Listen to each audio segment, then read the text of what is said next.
All right. Hello, everyone, and welcome to AP Government and Politics. If you are watching this, you are engaging in our flipped classroom model and you are getting ready for our first homework, taking notes, and learning more about AP Government and Politics. So, before we dive into the content, I want to remind you of the notes guide that you were given. Remember, passively watching the video and just writing down what's on the screen is not enough. You need to make sure you are listening to what I am saying as well. Make sure that you are able to pause and rewind if I talk too fast, which I tend to do. Make sure you're also capturing examples, right? I'm going to be talking about more than just what's on the slide. And so, real world examples, definitions, you need to make sure that you understand how concepts work. And so those are what's going to be on your quizzes a lot of times. And just make sure that you are putting things in your own words and really engaging with the content.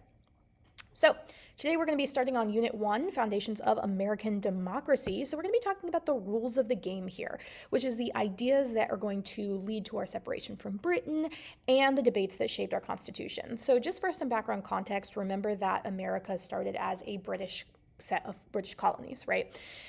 We start out as the American colonies, 13 colonies, and these are going to be an economic venture from England, starting with Jamestown in 1607. We get Plymouth in 1620. And so this is going to be a business investment from the English crown.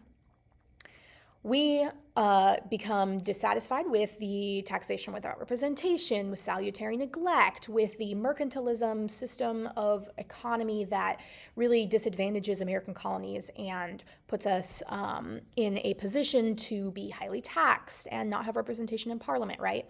So we start to break away from England, and we have the Declaration of Independence and then the Revolutionary War or American Revolution, and then we get into writing our own constitution to become our own independent country.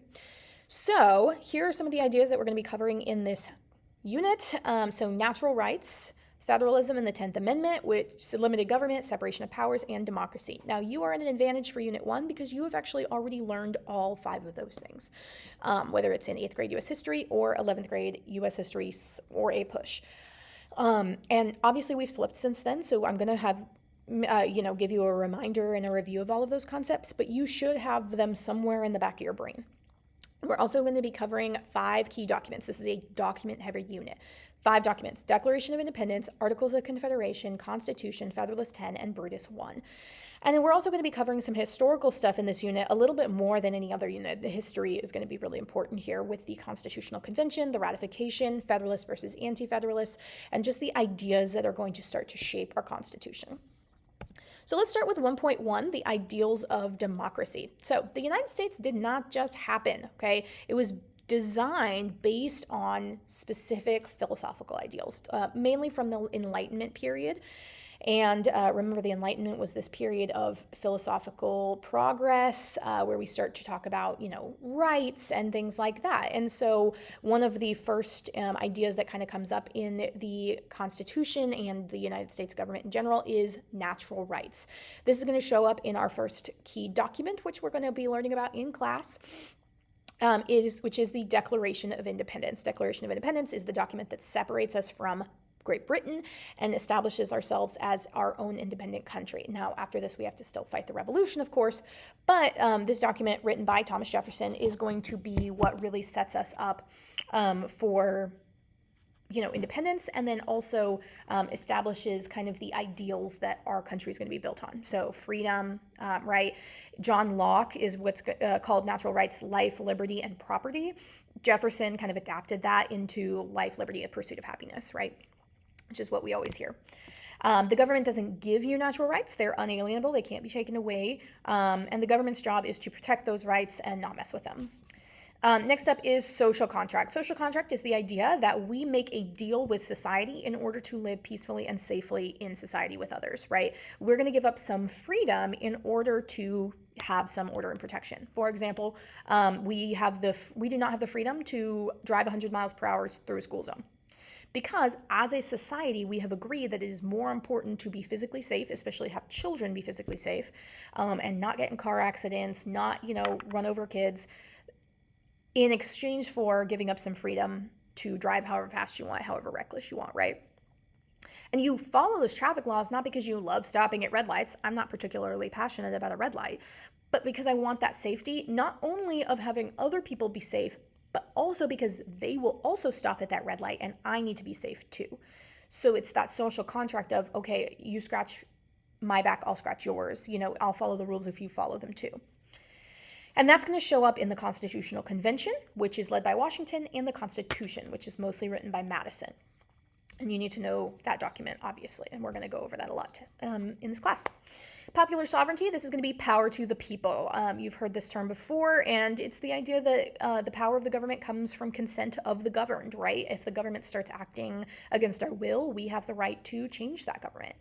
And so when we see like we the people in the preamble of the Constitution, that is popular sovereignty, right?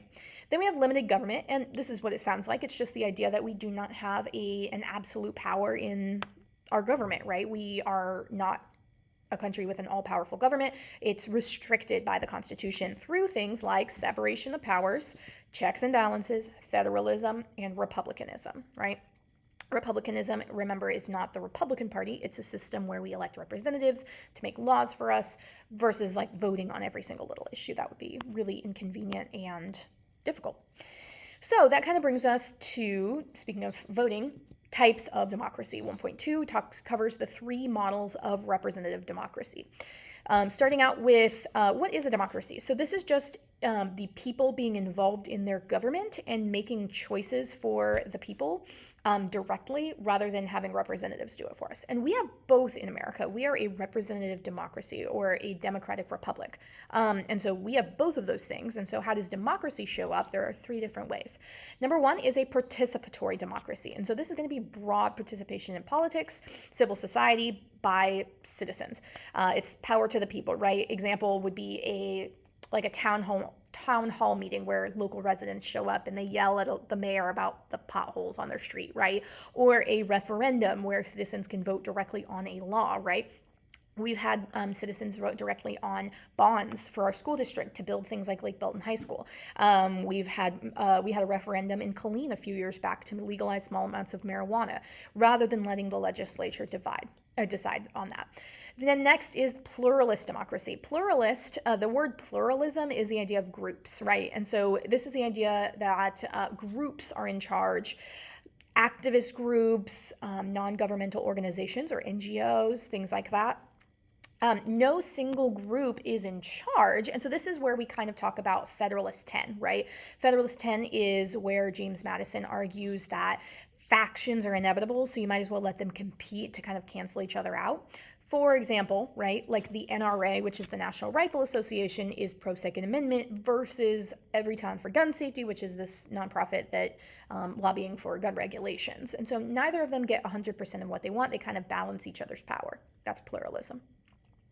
And then elite democracy. Elite democracy is a model that argues that limited participation is best. Small amount of people, usually like wealthy or well-educated people, should take more of those decisions and more of that responsibility because they're more informed than the general public. And so this is where we get things like the Electoral College, right?